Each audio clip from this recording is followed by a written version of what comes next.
na carta de Paulo aos Filipenses, capítulo 4. Eu queria que você abrisse a sua Bíblia e a deixasse aberta no capítulo 4.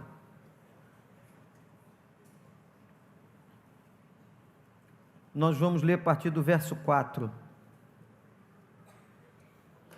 Esse texto que vamos ler deu um nó na minha cabeça, porque ele não tem lógica. Ele é de difícil entendimento,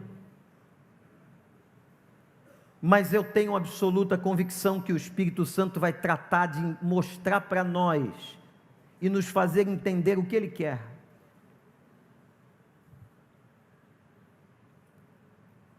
Quando Paulo diz assim, Filipenses 4:4, alegrem-se sempre no Senhor.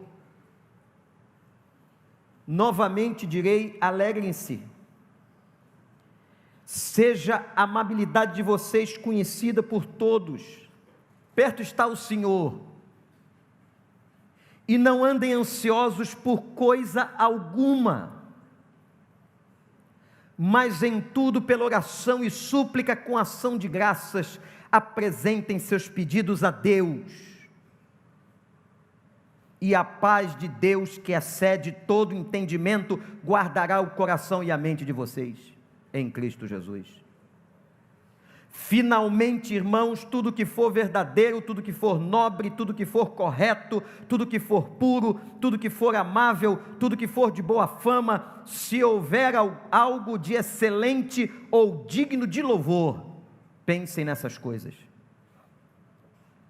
Ponham em prática tudo que vocês aprenderam, receberam, ouviram e viram em mim, diz Paulo.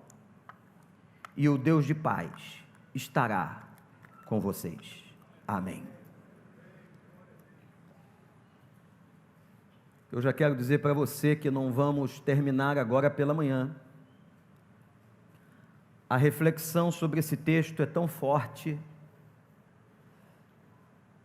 essa passagem é tão profunda, que eu espero conseguir terminá-lo hoje à noite. Mas o Senhor, usando Paulo, está tratando de duas áreas importantes: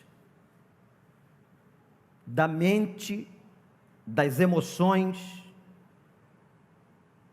e do coração do homem. E ele começa com um imperativo que não dá para a gente entender a princípio. Alegrem-se no Senhor, outra vez vos digo, alegrem-se. Mas como? Se alegria para nós é consequência de alguma coisa boa que aconteceu. Sentir alegria para nós é experimentar a consequência de uma experiência boa que tivemos, mas não é isso que Paulo está dizendo. Paulo está escrevendo uma carta 10 anos depois que plantou esta igreja na cidade de Filipos. Ele plantou esta igreja 10 anos antes. Essa carta foi escrita aproximadamente no ano 61 depois de Cristo. E o que torna tudo isso incrível é que ele está numa prisão em Roma. Como é que um homem na prisão escreve: alegrai-vos no Senhor? As prisões eram subterrâneas, no calabouço, no frio. E era mais uma vez na vida de Paulo que ele estava dentro da prisão. Estava na cidade de Roma, o que torna esta prisão mais severa. No núcleo do império, ele está guardado pela guarda pretoriana, a guarda de elite romana, porque no capítulo 1 ele diz que aqueles que eram crentes que tinham sido convertidos, que eram da guarda pretoriana, estavam saudando a igreja de Filipos. Eu fico, meu Deus, como é possível um homem na cadeia, preso, e toda prisão era precedida de uma surra de açoites? Como é que um homem na prisão é capaz de dizer a uma igreja: alegrai-vos? A igreja de Filipos foi uma igreja muito importante na história, na nossa história. Sabe por quê? Foi a primeira igreja fundada em solo europeu. E a cidade de Filipos dividia o Oriente do Ocidente. Era uma cidade estratégica. Quando Paulo sai na sua segunda viagem missionária, o destino de Paulo era a Ásia, mas ele para em Filipos, na Europa. Sabe por quê? Que é Deus que dirige a história. Deus não perde o controle da vida daqueles que se entregaram a Ele. Deus não perdeu o controle da sua vida. E quando Paulo prega o Evangelho, sua vida em Filipos não foi uma vida fácil. Aliás, deixa eu dizer uma coisa: o sofrimento não é incompatível com o sucesso. Tem gente que pensa que sucesso pressupõe uma série de acontecimentos positivos. Mas a ótica e a visão que temos que ter é da Bíblia. Paulo teve sucesso depois de muito sofrimento, depois de muitas lágrimas, depois de muitos açoites.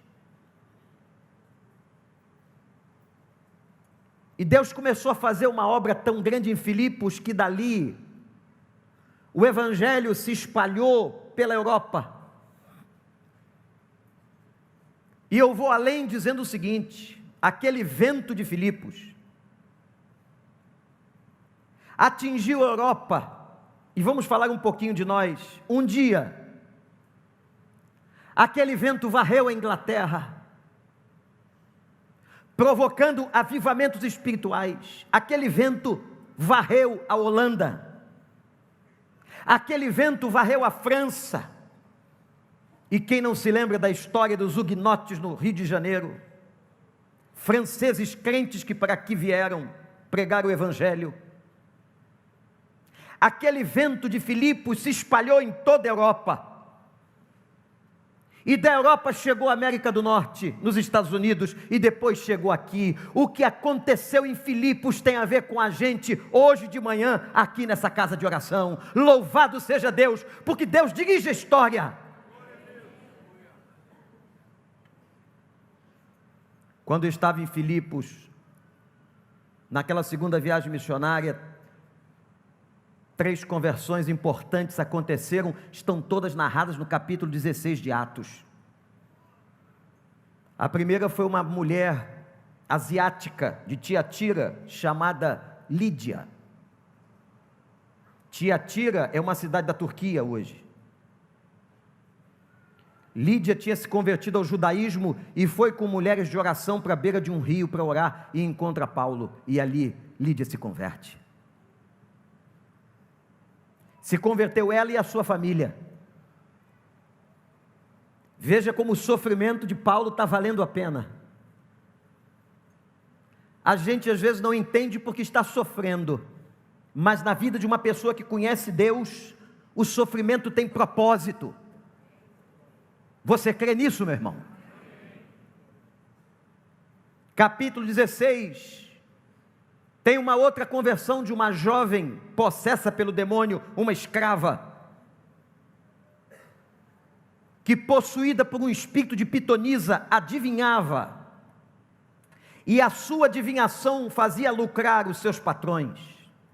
Quando Paulo chega com o poder do Evangelho, ele liberta aquela mulher, porque o poder de Deus coloca para fora todos os demônios, e nenhum deles fica em pé na presença do Senhor, mas se submetem e são pisados pelo poder da cruz. A terceira conversão do capítulo 16 de Atos, quando Paulo chega em Filipos, é do carcereiro. E é impressionante como não tem lógica. Paulo e Silas, à meia-noite, presos, depois de um dia cansativo, de sofrimento, de açoites, eles começam a cantar. Que experiência espiritual é essa? Que leva o homem machucado, uma mulher machucada, a orar a Deus, a cantar louvores. Eu quero desafiar você a olhar a sua vida de uma outra maneira, e que hoje, neste domingo, seja um domingo da alegria na sua vida e na sua casa, que você glorifique o Senhor, porque Ele não perdeu o controle, e tudo que está acontecendo sobre você, Ele tem domínio e contribuirá para o seu bem.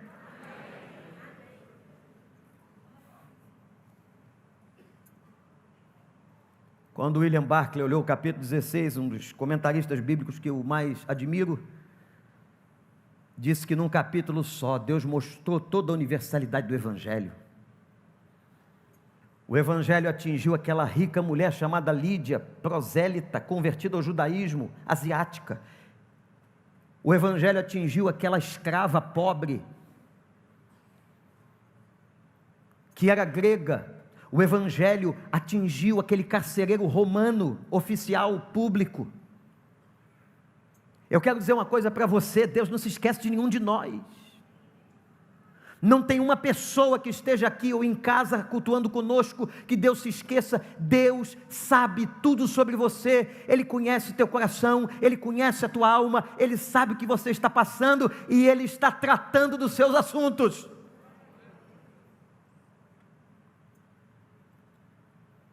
Eu vou mencionar 5 coisas importantes, 5 declarações de Paulo, mas eu vou parar hoje de manhã na terceira, e eu já te convido para voltar de noite, porque hoje ainda é o dia do Senhor, é a celebração da ressurreição, e não é dia de você ficar em casa vendo televisão, Netflix ou qualquer coisa.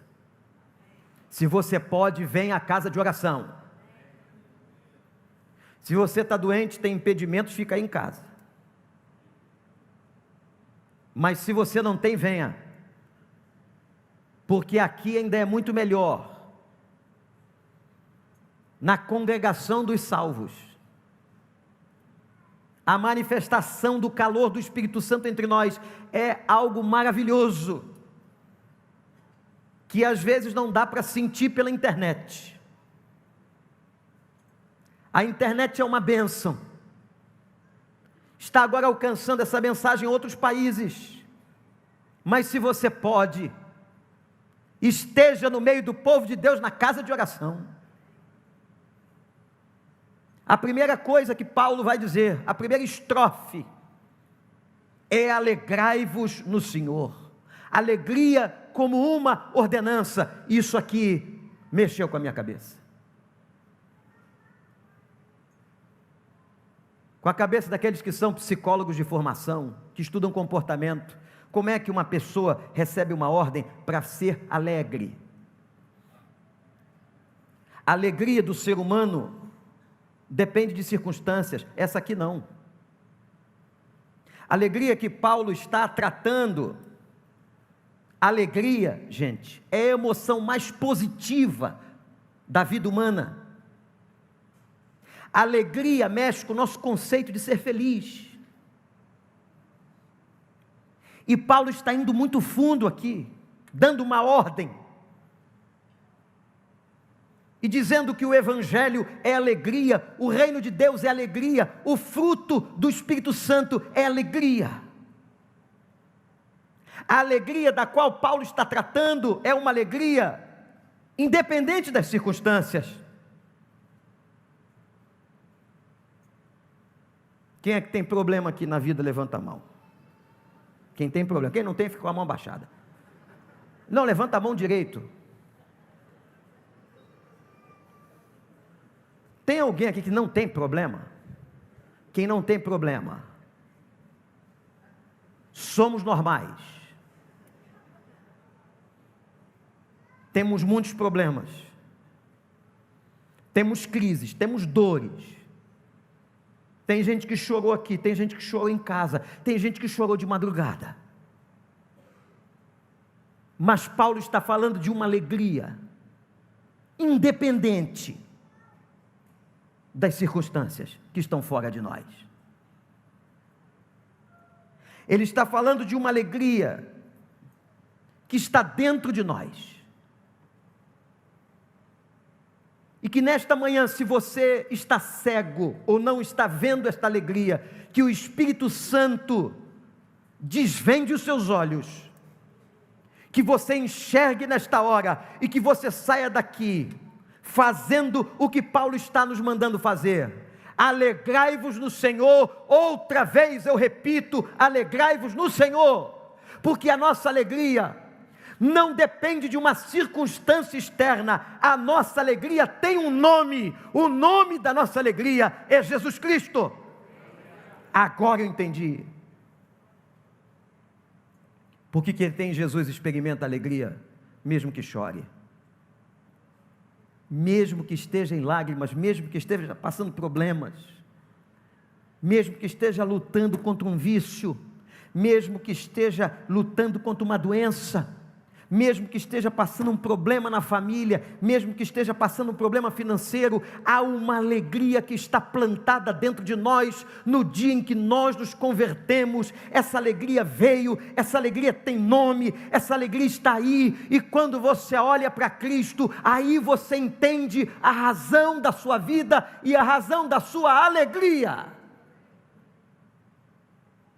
e nós não dependemos se vai acontecer alguma coisa boa hoje. Nós vamos para casa com a convicção de que nós vamos nos alegrar no Senhor. Jesus é a nossa alegria, Jesus é a nossa alegria. Segundo, tem uma outra coisa que Paulo está dizendo aqui para a igreja de Filipos, e essa carta ele escreve 10 anos depois de que ele fundou aquela igreja.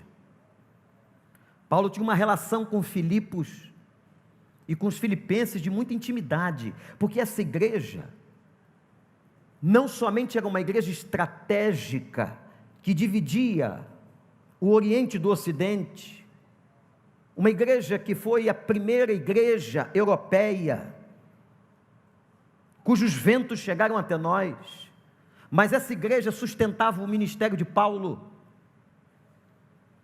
A carta aos Filipenses é uma carta especial, ela não tem formalidades, ela é uma carta em que Paulo está falando do coração de uma maneira tão pessoal.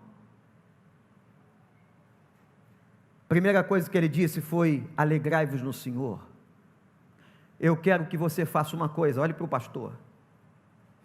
Pastor, eu não estou conseguindo ver essa alegria, eu não estou conseguindo sentir alegria. Então você vai fazer o seguinte: se você é crente, se você foi batizado com o Espírito Santo de Deus, se você se converteu, você vai olhar para dentro de você, você vai encontrar esse Jesus, e você vai olhar para Ele, e você vai redescobrir a alegria na sua vida. Não importa, porque o nosso futuro, o futuro final, está garantido por causa dEle.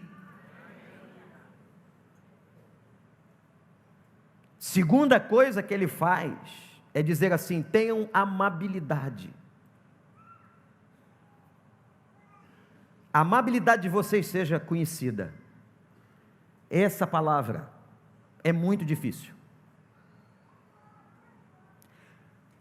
Ela foi escrita, o texto foi escrito no grego, vocês sabem disso.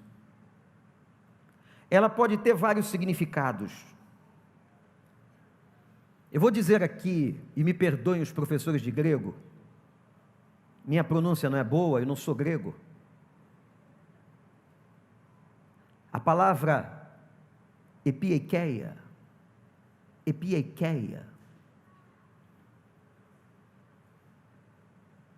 Paulo está dizendo assim: tenham epieikeia.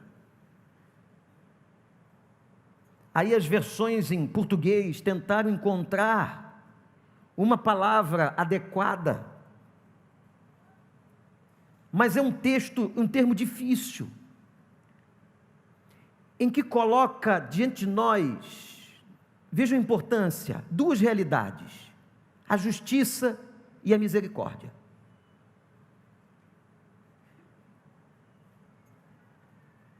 Eu estava lendo um comentarista e eu gostei muito da ilustração para facilitar nosso entendimento. Professores que estão aqui ou em casa, um aluno tirou 8, acertou 8 questões de 10. Um outro aluno da mesma turma tirou 4, acertou 4 questões de 10. O professor justamente deu 8 ao que tirou 8 e deu 4 ao que tirou 4.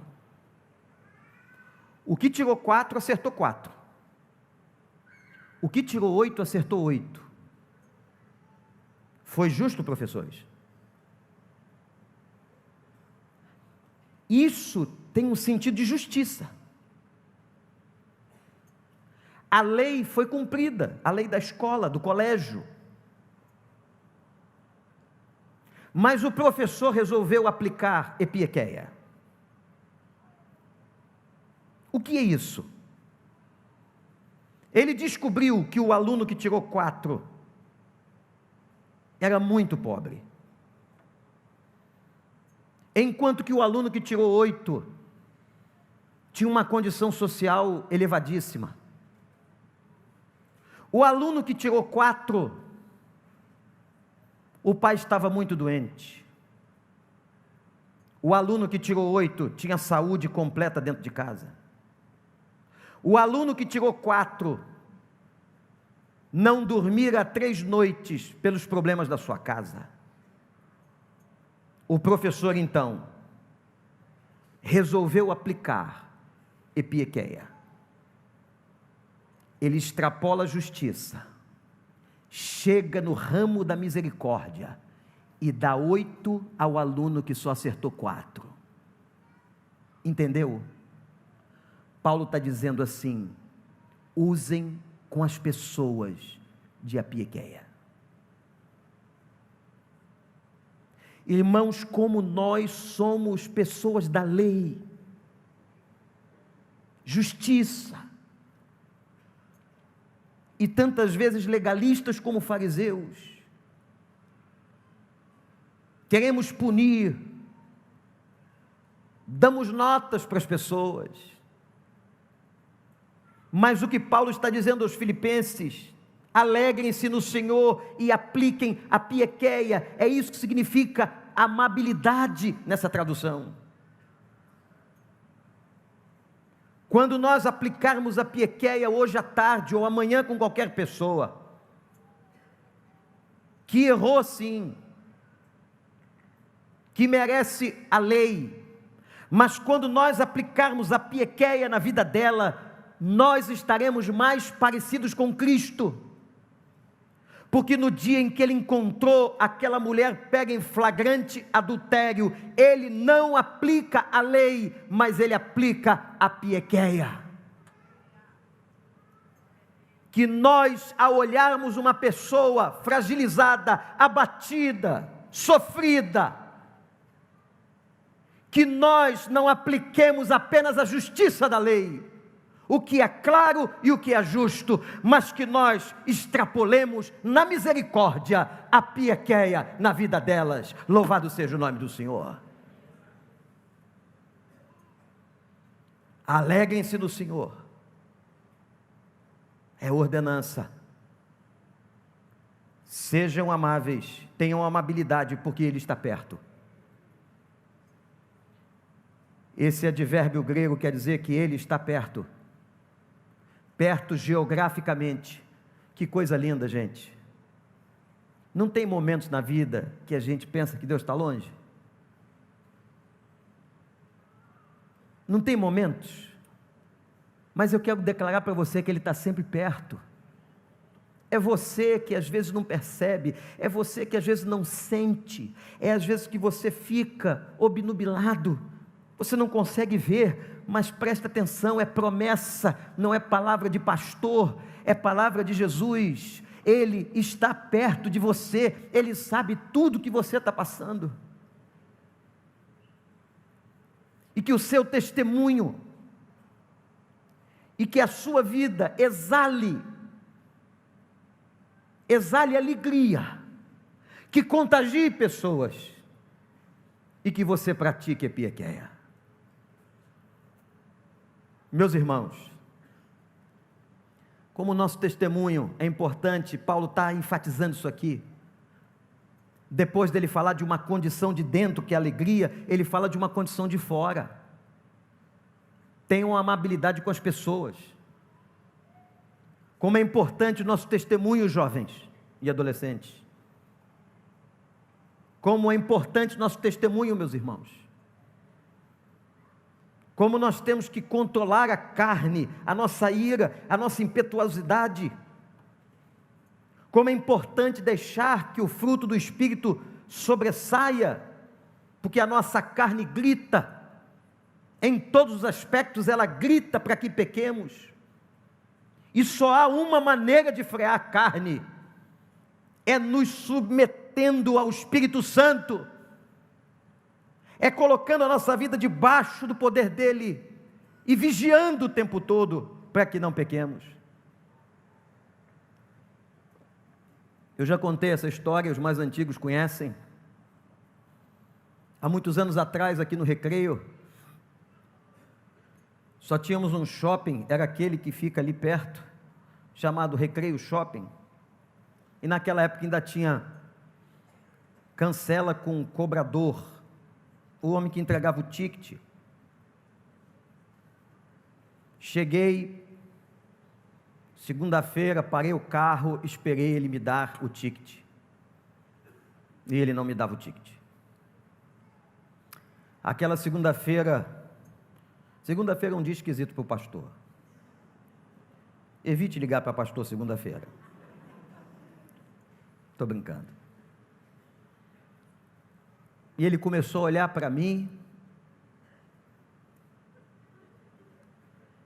e eu olhando para ele. E a impaciência tomou conta e deu lugar à ira. E é tão rápido que a carne manda fazer uma reação. Você parece que fica doido, esquece que é pastor, esquece qualquer coisa, esquece epiequeia, esquece qualquer negócio. E você irritado, dominado pela carne, perdendo o seu domínio próprio, a ira é subindo, e você eu construí uma frase para ele, uma frase imprópria de revelação. Eu estava tão chateado com aquele homem, e ele só olhava para mim, e eu preparei a frase e disse: agora eu vou executar o pensamento. Tudo isso, muito rápido. E quando eu ia abrir a boca para falar a frase que não era nada bíblica, ele disse: pastor Wander.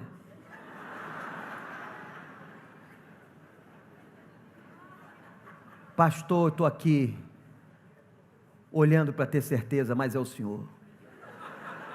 Pastor, como eu lhe admiro. Ouço as suas pregações. Naquela época eu tenho os seus CDs, pastor. E o homem começa a ficar compungido e diz assim: como fui abençoado pela sua vida. E eu disse: misericórdia. Ele não sabe do versículo que eu ia dizer para ele. E imediatamente eu disse: meu irmão, ore por mim. O que eu ia dizer? Como eu ia desmontar aquilo na cabeça dele? Testemunho público. Teve um outro caso que aconteceu no mercado, e às vezes eu dava aula numa universidade e fui num mercado lá na Barra, que ficava 24 horas, hoje não sei se tem ainda, E fui comprar uma bancada de maçãs, era mais de 11 horas da noite. E eu não percebi que as maçãs tinham preços diferentes. Mas tem. Tem maçã menorzinha, maiorzinha, mais vermelha, menos vermelha. Importada, não importada, ela tinha. Eu misturei tudo. Peguei um saco e misturei a maçã, a outra. Comprei maçã. 11 horas da noite. Tinha dado aula até tarde. Vamos lá. Cheguei no caixa, a moça olhou e disse assim: o senhor misturou as maçãs. Falei, hein? A maçã tem preço diferente, moço. O senhor tem que separar as maçãs. Falei, não vou separar não. Está muito tarde. Você vai fazer o seguinte: você vai pegar e você vai cobrar essas maçãs pelo preço da mais cara. É justo? Ela olhou para mim e disse: mas o senhor vai pagar por maçãs inferiores também, o mesmo preço mais caro. Não tem problema, não vou tirar nada do saco. O senhor é o pastor Wander, não é? Disse, meu Deus, se eu tivesse roubado uma maçã dessa, ela entendesse que eu tinha roubado, que eu queria dar um bypass nela. Falei, a senhora me conhece? Nunca lhe vi. Falei, pronto, entramos numa área espiritual. Como é que a senhora sabe quem eu sou? Pela sua voz. Eu escuto o senhor no rádio. Não tem um culto 8 horas? Tem. Pois é. Não sou crente não, mas gosto de escutar. O Senhor tem misericórdia de nós. Porque às vezes a gente mistura as maçãs, a gente ofende o guardador, e Paulo diz assim: tenham amabilidade, epiekeia, transpassem a justiça. Mas Paulo diz uma terceira, e com essa eu vou terminar porque é forte demais. É outra pancada de Paulo, diz assim: não andem ansiosos.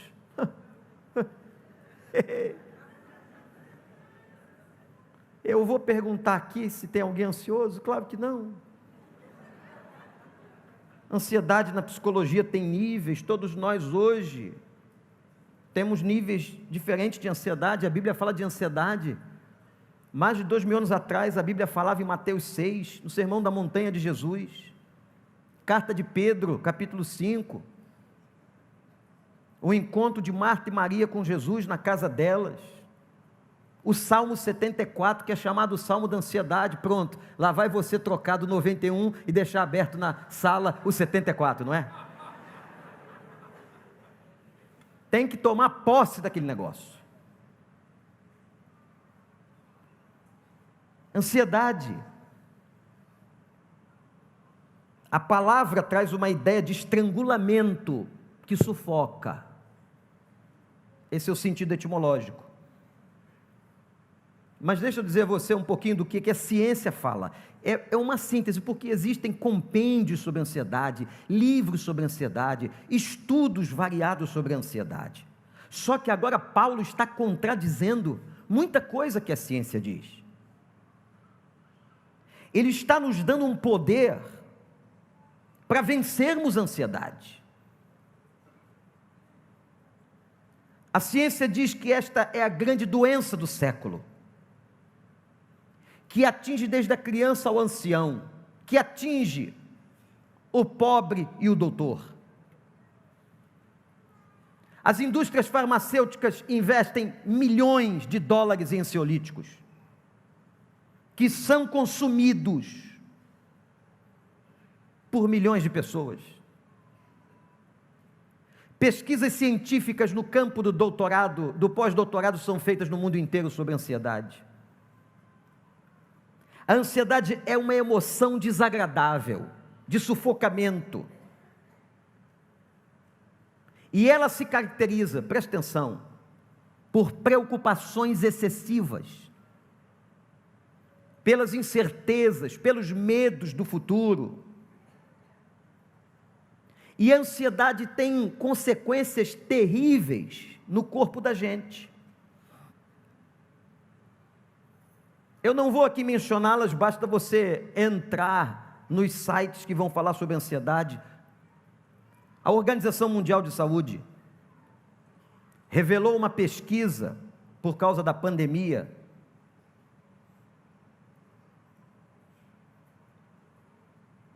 dizendo que o Brasil é o país que mais sofre de ansiedade, está em primeiro lugar no mundo. O mundo tem, segundo a pesquisa, 264 milhões de pessoas sofrendo de ansiedade. E o Brasil tem o maior percentual. E essa doença, que para a Organização Mundial de Saúde é um distúrbio mental, atinge as mulheres em dobro em relação aos homens. E na pandemia aumentou 25%.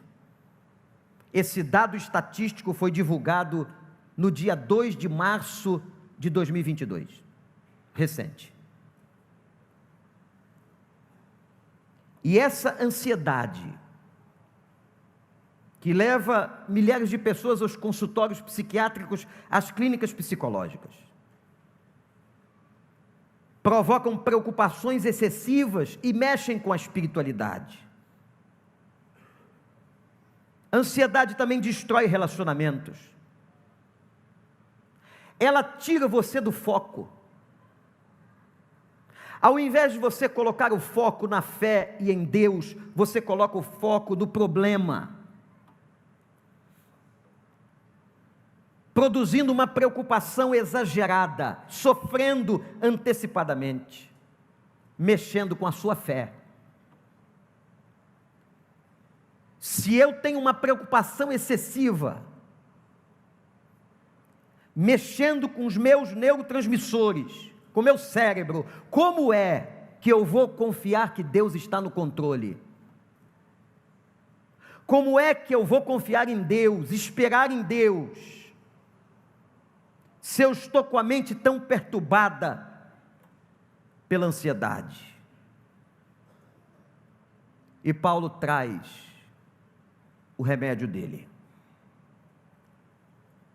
E ele diz que o remédio para a ansiedade é oração.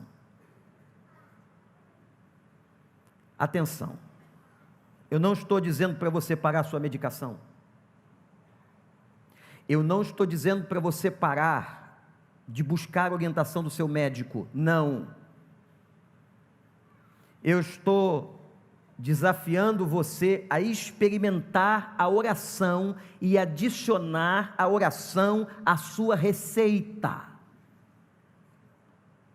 Paulo aqui vai na contramão da ciência. Você nunca vai encontrar um psiquiatra, um médico, um terapeuta, que ao entrar no consultório deles, trazendo uma síndrome de ansiedade, um nível de ansiedade, e ele dizer para você, volta para casa e ora. Não. Você sai de lá, no mínimo com uma orientação e com uma receita. Mas este livro que é a palavra de Deus e Paulo, inspirado pelo Espírito Santo, está nos aconselhando: busquem a oração. William Barclay, um grande intérprete da Escritura, diz uma coisa interessante: nada existe demasiadamente grande para o poder de Deus. Eu não sei qual é o problema que você trouxe aqui no altar hoje, que você está vivendo na sua vida, eu não sei o tamanho da sua crise, eu não sei o problema que você está vivendo em casa, a situação que você está passando. Uma coisa eu tenho certeza: o poder de Deus é muito maior do que todas as coisas, o poder de Deus é muito mais forte que todos os demônios, o poder de Deus é capaz de curar qualquer doença. Acredite nisso, nele habita toda a fonte de bem, e todo poder pertencem ao Senhor. E Barclay ainda diz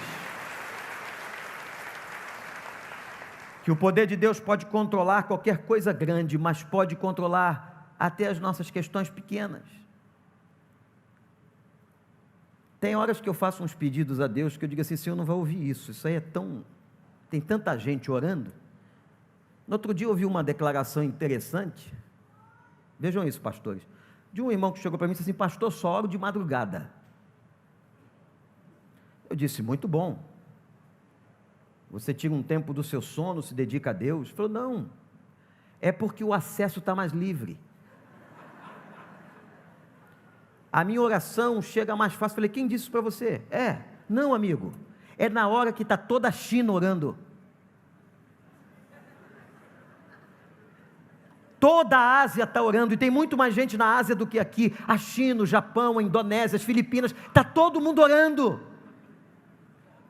em pleno dia. Ele disse: misericórdia. A Bíblia manda orar em todo tempo. Se é de manhã, é de manhã. Se é de tarde, é de tarde. Se é no carro, é no carro. Se é de noite, é de noite. Se é de madrugada, é de madrugada. Ore, ore, ore ao Senhor, clame ao Senhor. Mas a gente tem que entender que oração é esta que Paulo está se referindo. Aí às vezes a gente pensa: esses pedidos que a gente tem aqui, coisas simples, Deus não escuta, Deus não tem tempo para a gente. Tem sim. Lembra quando os teus filhos, quem tem filho aqui, ia pedir para você? Criança só pede coisa simples. Ela quer um carrinho novo, ela quer uma boneca que tenha cabeça, que alguém conserte a roupinha. E sabe o que o pai e a mãe fazem quando uma criança pede alguma coisa? Eles dão a maior atenção. Esse é o nosso Pai do céu. Não importa qual seja o tamanho do teu pedido, Deus tem e Deus dá atenção a você. Você às vezes pode pensar que Ele não dá atenção, que Ele não fala, que Ele não inclina os ouvidos. Saia daqui, meu irmão, minha irmã, você que está em casa, com esta certeza: Deus dá toda atenção a você, Ele sabe o que você está passando, Ele cuida de você, Ele te ama. Mas de que oração Paulo está falando?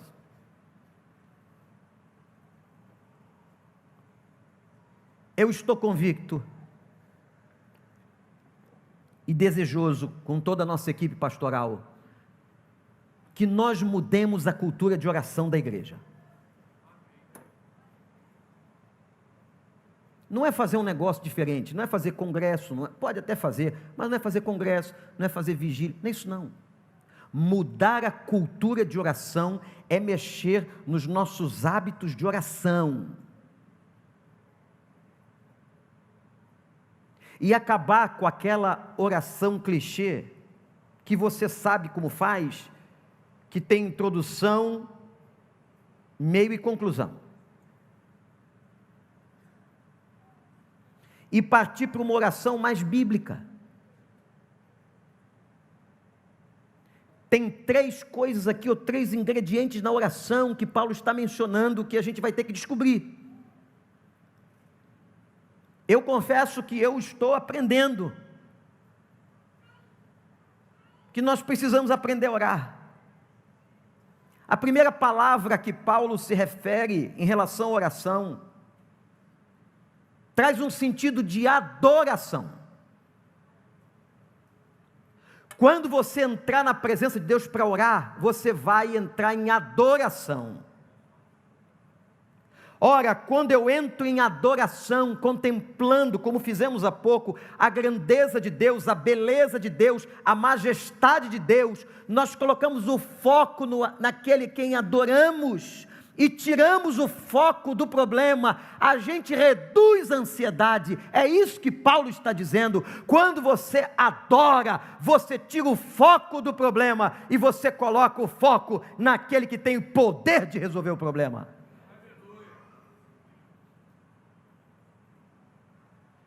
Quando você for orar, adore. Outra palavra que Paulo usa para identificar esta oração é a palavra súplica.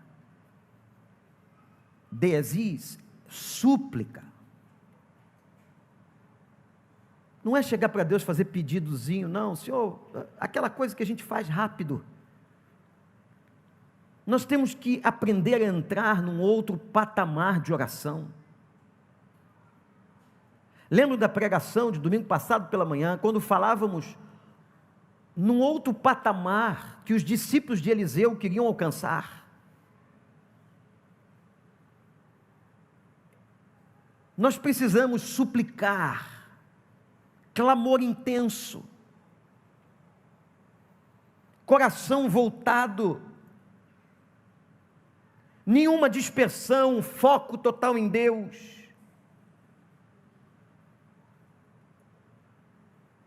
Leve o seu passado, o que está te aprisionando, em clamor e súplica, e peça libertação dos grilhões do passado. Leve o seu presente, leve o seu futuro. Nós precisamos aprender o que é suplicar. Como alguém que vai ser executado e suplica, de joelhos, intensamente, clamando pela sua vida e por misericórdia. É isso. Como nós oramos mal, como nós oramos de maneira superficial. Paulo está dizendo que o dia que nós aprendermos a orar, nós vamos entender por que a oração elimina a ansiedade. Eu volto a dizer, não pare com seus remédios e com orientação médica, experimente oração, acrescente na receita, coloque as tuas petições, tudo que você tem diante de Deus em súplica, quem sabe chorando pelas madrugadas, porque Ele é um Deus que nos ouve, e seja o problema grande ou pequeno, Ele está disponível a nos ouvir. Louvado seja o nome do Senhor. E Ele diz uma terceira coisa sobre oração: levem em súplica e levem em ação de graças. Como uma oração em ação de graças é importante. Nós aprendemos a agradecer pela fé aquilo que ainda vai acontecer. Isso é fé. O exercício de ação de graças é um exercício que agrada a Deus. Então você vai começar a fazer o seguinte: você vai orar e vai dizer, não apenas suplicando e chorando, mas vai dizer: Senhor, agora eu te agradeço, pela fé eu vou ver a vitória, pela fé o Senhor está me conduzindo, pela fé estarei no centro da tua vontade, e a tua vontade é boa, agradável e perfeita. Pela fé eu agradeço ao Senhor. Que você hoje, agora, aqui nesta casa de oração, ou você que está em casa, já agradeça pela tua vitória. Agradeça, é um ato de fé, e quando você tem um ato de fé, isso não é positivismo, isto é confiança, e você vai agradecer convencido que tudo coopera para o bem. Isso destrói o núcleo da ansiedade, porque você tira o foco do problema. Hoje à noite, quando nós estivermos concluindo esse texto, eu vou falar sobre o poder interior do pensamento. Esse texto que eu li aqui é uma pancada na ciência, porque esse texto contraria teses importantes da ciência. Porque Paulo ordenou alegria, independente das circunstâncias, quando nós olhamos a Cristo. Paulo ordenou para que nós não fiquemos ansiosos. E a ciência diz que isso não é possível, que você precisa de uma ajuda medicamentosa e terapêutica. E Paulo vai dizer ainda no mesmo texto que você tem poder sobre os seus pensamentos. Que quando você costuma pensar muito em alguma coisa, esses pensamentos tornam a sua mente cativa. E você só pensa nisso. E isso domina. E isso gera um núcleo de ansiedade. Paulo está tratando aqui de duas faculdades importantes. A faculdade emocional do homem e a faculdade racional. O Evangelho é capaz de dominar as faculdades emocionais e o Evangelho é capaz de dominar as faculdades racionais. E isso é totalmente contrário ao que a ciência pode explicar. Por isso que esse texto, escrito aos Filipenses, esta carta, 10 anos depois que Paulo fundou esta igreja, é um texto extremamente importante. Agora nós podemos entender por que aquele homem,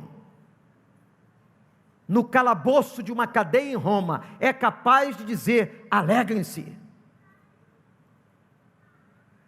Por que aquele homem que apanhava e à meia-noite era jogado numa prisão com Silas, cantava? Isso só é possível para pessoas que creem no Evangelho, que extrapola, que está muito além da ciência, que não esqueçam que Deus mesmo deixou o homem descobrir. O Dr. Russell Shedd, tantas vezes neste púlpito, vai dizer no seu livro Alegrai-vos no Senhor, um comentário da carta aos Filipenses, de que o segredo para vencer a ansiedade é lançar sobre Cristo a nossa carga em oração. Olhe para mim, aprenda a dividir a carga. Aprenda a dividir. Lembra quando Jesus disse: tomem o meu jugo e aprendam de mim? O jugo, ele tinha duas cangalhas que pegava no pescoço dos bois que arrastavam a carroça. Tinha um boi à esquerda e outro à direita. O jugo era colocado para dividir o peso, porque às vezes a carga era tão grande que um boi só não tinha força. O que Jesus está ensinando para nós é que Ele é aquele que vai tomar a outra ponta do teu jugo. Lancem sobre Ele, aprendam com Ele, tomem o jugo dEle, porque Ele toma o teu jugo. Você não está lutando sozinho, você não está sozinha. Tem um Deus que está perto, tem um Deus que te ouve, que apesar dos vales escuros, das crises do deserto, das águas que sobem até o teu pescoço, Ele continua no controle, e Ele te ama e escuta cada segredo do teu coração, sem que haja uma palavra na tua boca. Quando você orar, lembra de uma coisa: Deus sempre tem o melhor. Ele é Pai. Qual é o pai que dá pedra a quem lhe pede pão? Isso gera gratidão. Gente, vamos aprender a orar. Eu queria que você fizesse uma revolução na sua vida de oração. Nós estamos querendo começar um novo tempo. Estamos trabalhando isso já há semanas no meio da equipe pastoral, porque tem que começar em nós. Aprender esse outro patamar de oração. Aprender a suplicar, aprender a contar tudo, aprender colocar toda a nossa intensidade de alma diante dele, aprender a agradecer antes da resposta, viver pela fé. E Paulo diz que o segredo para vencer toda essa ansiedade, que é o maior mal deste século, dominando esse país, o primeiro país do mundo em ansiedade é o Brasil, e o segredo não está apenas nas receitas dos médicos, mas o segredo está nos joelhos dobrados, porque quando nós nos concentrarmos no trono do Rei, em confiança, entrega primeiro, que Ele devolve. Não tem lógica, não tem sentido o que eu estou pregando, não tem qualquer sentido científico, que as coisas de Deus extrapolam qualquer coisa. Ele um dia vai curar um cego, cospe no chão. Qual o sentido que tem isso? Ele depois encontra outro, não faz nada disso. Ele chega num pátio e cura um paralítico que não podia se mover, e não curou os outros. Qual o sentido que tem isso? As coisas de Deus confundem os homens. As coisas de Deus confundem a ciência. Sabe por quê? Porque Ele é soberano. Ele desbanca. Quando os médicos chegam para você ou para sua família e dizem: eu não sei porquê, não sei como, mas o tumor que estava não está mais. Eles não sabem, mas nós sabemos, porque a dívida foi paga e Ele faz isso. Eu quero aprender a orar. Venha hoje à noite entender a paz de Deus e entender a ordem sobre o pensamento. Deus vai falar com você, mas agora eu queria que você orasse. Fique em pé na presença do Senhor. Ore a Deus, você que está em casa ou aqui. E nós vamos começar do início, pedindo a Ele uma coisa muito simples. Pai, eu quero aprender esse outro patamar de oração.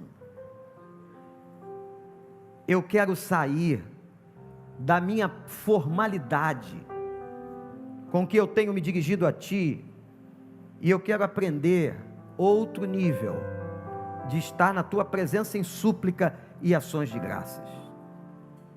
Feche seus olhos e ore. É você e o Senhor. Marido não pode fazer isso pela esposa, esposa não pode fazer isso pelo marido, filho não pode fazer pelo pai. Saia daqui com o coração cheio de alegria, porque Jesus é a tua alegria. Saia com a vontade de testemunhar epiequeia para as pessoas. Vai além da justiça. Saia daqui com o voto da oração, de uma oração mais íntima.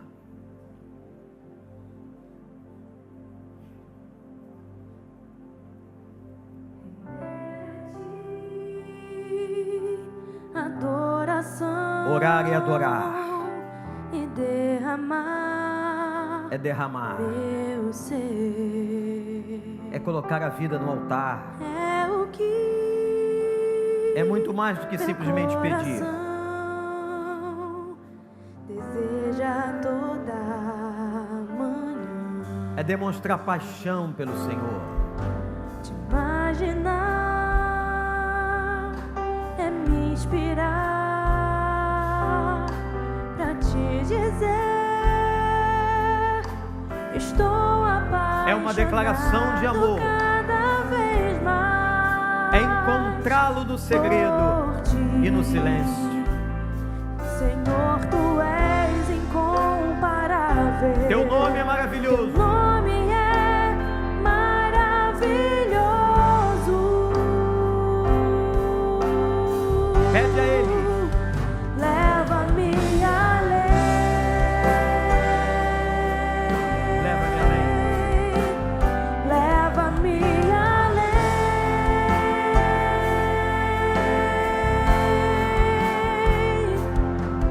A um nível mais profundo De intimidade. intimidade contigo, ó Senhor.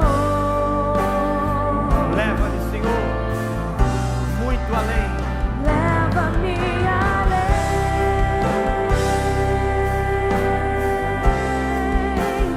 Leva-me além.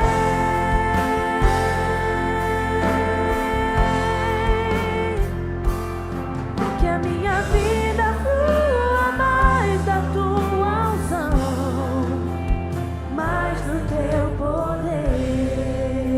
Enquanto o back vocal continua cantando, vocês vão saindo devagar, cantando e adorando. Pensa nisso agora. Sai em espírito de oração. Vai pensando no que Deus falou para a sua vida. A gente se reencontra às 19 horas.